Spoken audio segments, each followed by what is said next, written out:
Section 3. Dream Stimuli and Sources. What is meant by dream stimuli and dream sources may be explained by a reference to the popular saying, "Dreams come from the stomach." This notion covers a theory which conceives a dream as resulting from a disturbance of sleep.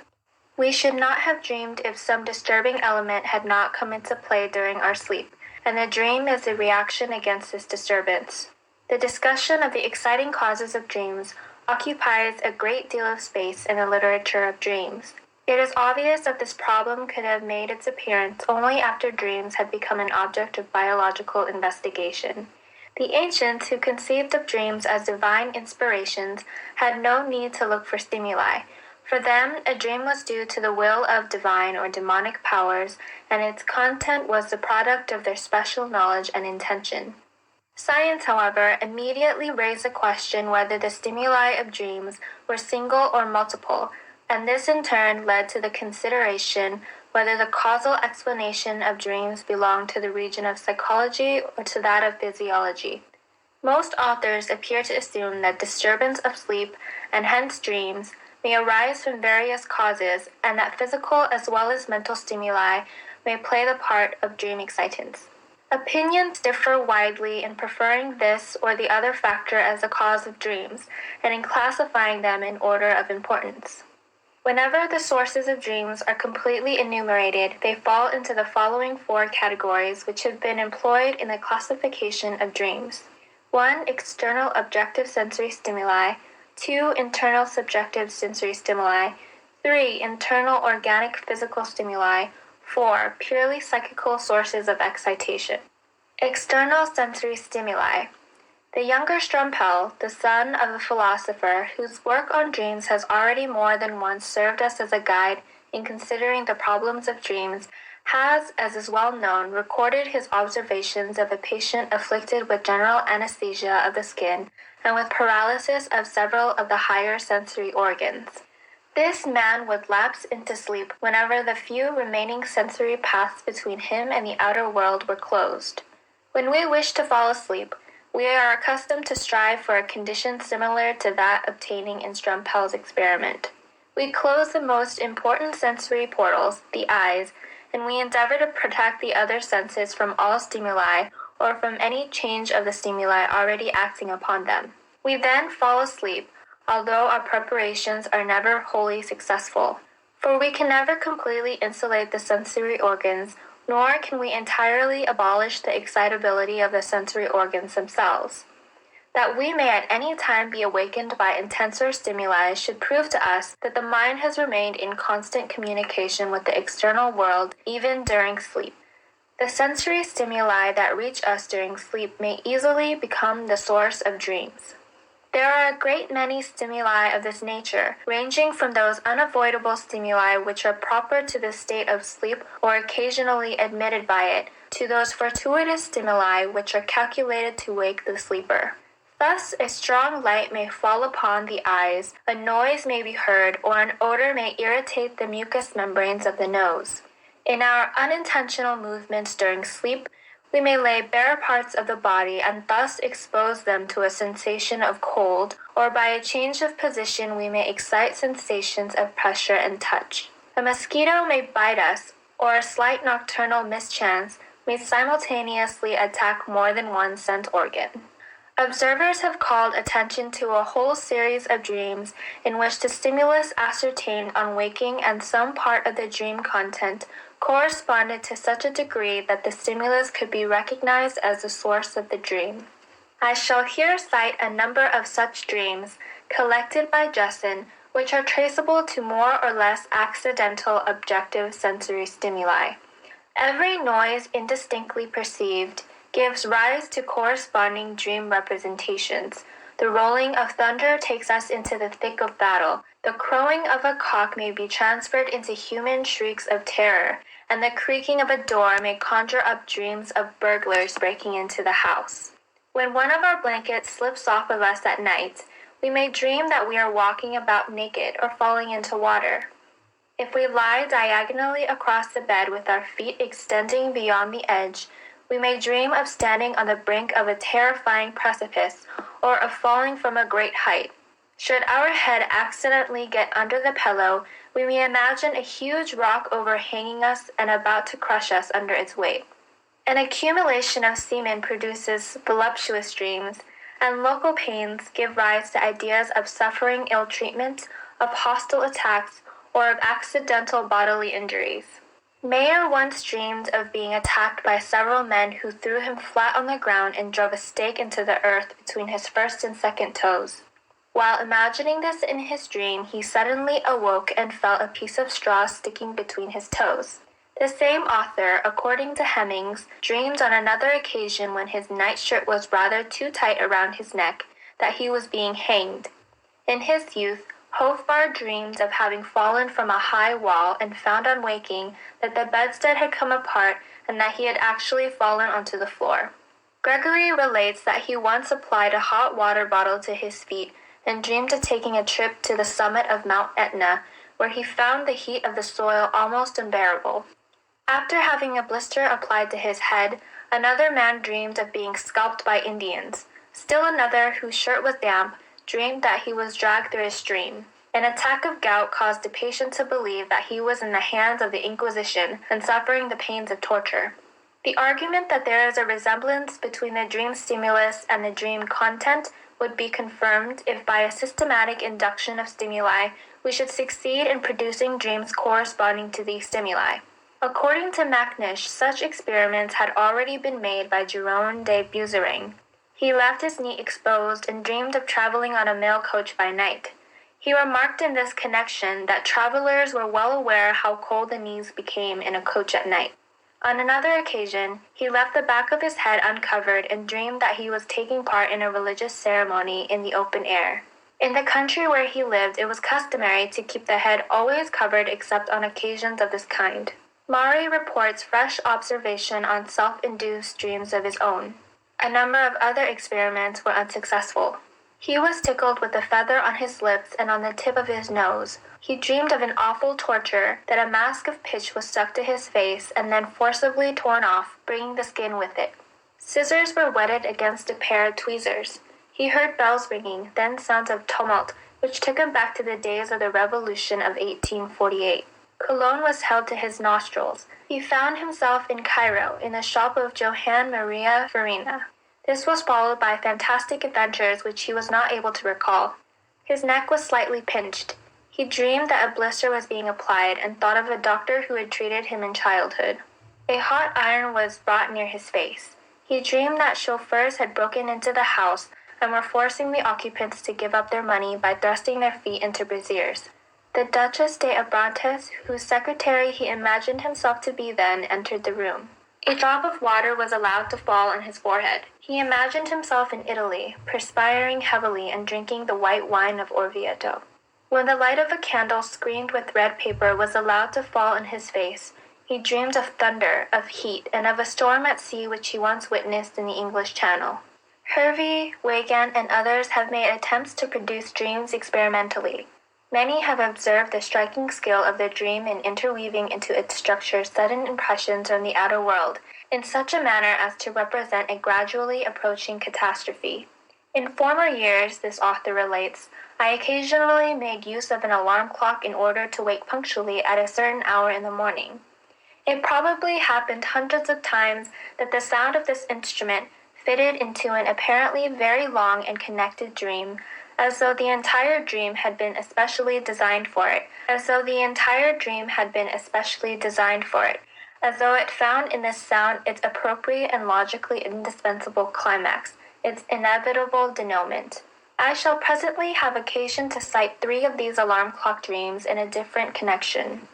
Lockhart relates, a composer once dreamed that he was teaching a class and was just explaining something to his pupils. When he had finished, he turned to one of the boys with the question, "Did you understand me?" The boy cried out like one possessed, "Oh yeah!" Annoyed by this, he reprimanded his pupil for shouting. But now the entire class was screaming, "Orya!" then "Oryo!" and finally "Fuerio!" He was then aroused by the actual fire alarm in the street. Garnier, on the authority of Raidstock, relates that Napoleon I, while sleeping in a carriage, was awakened from a dream by an explosion which took him back to the crossing of the Tagliamento and the bombardment of the Austrians, so that he started up crying, "We have been undermined." The following dream of Maury's has become celebrated. He was ill in bed. His mother was sitting beside him. He dreamed of the reign of terror during the Revolution. He witnessed some terrible scenes of murder, and finally he himself was summoned before the tribunal. There he saw Robespierre, Marat, Fouquier-Tinville, and all the sorry heroes of those terrible days. He had to give an account of himself, and after all manner of incidents which did not fix themselves in his memory, he was sentenced to death. Accompanied by an enormous crowd, he was led to the place of execution. He mounted the scaffold, the executioner tied him to the plank, it tipped over, and the knife of the guillotine fell. He felt his head severed from his trunk, and awakened in terrible anxiety, only to find that the headboard of the bed had fallen and had actually struck the cervical vertebrae just where the knife of the guillotine would have fallen.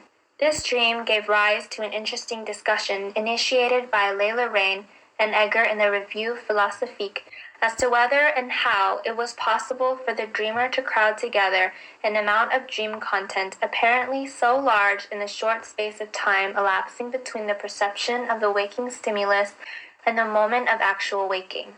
Examples of this nature show that objective stimuli occurring in sleep are among the most firmly established of all the sources of dreams. They are indeed the only stimuli of which the layman knows anything whatever. If we ask an educated person who is not familiar with the literature of dreams how dreams originate, he is certain to reply by a reference to a case known to him in which a dream has been explained after waking by a recognized objective stimulus. Science, however, cannot stop here, but is incited to further investigation by the observation that the stimulus influencing the senses during sleep does not appear in the dream at all in its true form, but is replaced by some other representation, which is in some way related to it. But the relation existing between the stimulus and the resulting dream is, according to Maury, a sort of relation which is, however, neither unique nor exclusive. If we read, for example, 3 of Hildebrandt's alarm clock dreams, we shall be compelled to ask why the same casual stimulus evoked so many different results, and why just these results and no others. I am taking a walk on a beautiful spring morning. I stroll through the green meadows to a neighboring village where I see numbers of the inhabitants going to church, wearing their best clothes and carrying their hymn books under their arms. I remember that it is a Sunday, and that the morning service will soon begin. I decide to attend it, but as I am rather overheated, I think I will wait in the churchyard until I am cooler. While reading the various epitaphs, I hear the sexton climbing the church tower, and I see above me the small bell which is about to ring for the beginning of service. For a little while it hangs motionless, then it begins to swing, and suddenly its notes resound so clearly and penetratingly that my sleep comes to an end. But the notes of the bell come from the alarm clock. A second combination. It is a bright winter day. The streets are deep in snow. I have promised to go on a sleigh ride, but I have to wait some time before I am told that the sleigh is at the door. Now I am preparing to get into the sleigh. I put on my furs, my foot warmer is put in, and at last I have taken my seat. But still my departure is delayed. At last the reins are twitched, the horses start, and the sleigh bells, now violently shaken, strike up their familiar music with a force that instantly tears the gossamer of my dream. Again, it is only the shrill note of my alarm clock. Yet a third example. I see the kitchen maid walking along the passage to the dining room with a pile of several dozen plates. The porcelain column in her arms seems to me to be in danger of losing its equilibrium. "Take care," I exclaim, "you will drop the whole pile." The usual retort is naturally made that she is used to such things. Meanwhile, I continue to follow her with my anxious gaze, and behold, at the threshold the fragile plates fall and crash and roll across the floor in hundreds of pieces. But soon I perceive that the endless din is not really a rattling, but a true ringing, and with this ringing the dreamer now becomes aware that the alarm clock has done its duty. The question why the dreaming mind misjudges the nature of the objective sensory stimulus has been answered by Strumpel, and in an almost identical fashion by Wundt. Their explanation is that the reaction of the mind to the stimulus attacking sleep is complicated and confused by the formation of illusions. A sensory impression is recognized by us and correctly interpreted. That is, it is classed with the memory group to which it belongs according to all previous experience if the impression is strong, clear, and sufficiently prolonged, and if we have sufficient time to submit it to those mental processes. But if these conditions are not fulfilled, we mistake the object which gives rise to the impression, and on the basis of this impression we construct an illusion. If one takes a walk in an open field and perceives indistinctly a distant object, it may happen that one will first take it for a horse. On closer inspection, the image of a cow resting may obtrude itself, and the picture may finally resolve itself with certainty into a group of people sitting on the ground. The impressions which the mind receives during sleep from external stimuli are of a similarly indistinct nature. They give rise to illusions because the impression evokes a greater or lesser number of memory images through which it acquires its psychic value. As for the question in which of the many possible spheres of memory the corresponding images are aroused and which of the possible associative connections are brought into play, that, to quote Strumpel again, is indeterminable and is left, as it were, to the caprices of the mind. Here we may take our choice. We may admit that the laws of dream formation cannot really be traced any further, and so refrain from asking whether or not the interpretation of the illusion evoked by sensory impression depends upon still other conditions, or we may assume that the objective sensory stimulus encroaching upon sleep plays only a modest role as a dream source, and that other factors determine the choice of the memory image to be evoked. Indeed, on carefully examining Mari's experimentally produced dreams, which I have purposely cited in detail, one is inclined to object that his investigations trace the origin of only one element of the dreams, and that the rest of the dream content seems too independent and too full of detail to be explained by a single requirement, namely, that it must correspond with the element experimentally introduced. Indeed, one even begins to doubt the illusion theory and the power of objective impressions to shape the dream when one realizes that such impressions are sometimes subjected to the most peculiar and far-fetched interpretations in our dreams.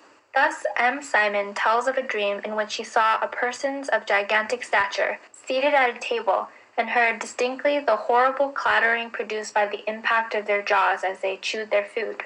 On waking, he heard the clatter of a horse's hooves as it galloped past his window. In this case, the sound of the horse's hooves had revived ideas from the memory sphere of Gulliver's Travels, the sojourn with the giants of Brobdingnag, and the virtuous horse-like creatures. As I should perhaps interpret the dream without any assistance on the author's part, ought not the choice of a memory sphere so alien to the stimulus to be further elucidated by other motives? The dream interpreter should not permit his own intelligence to operate in disregard of the dreamer's impressions.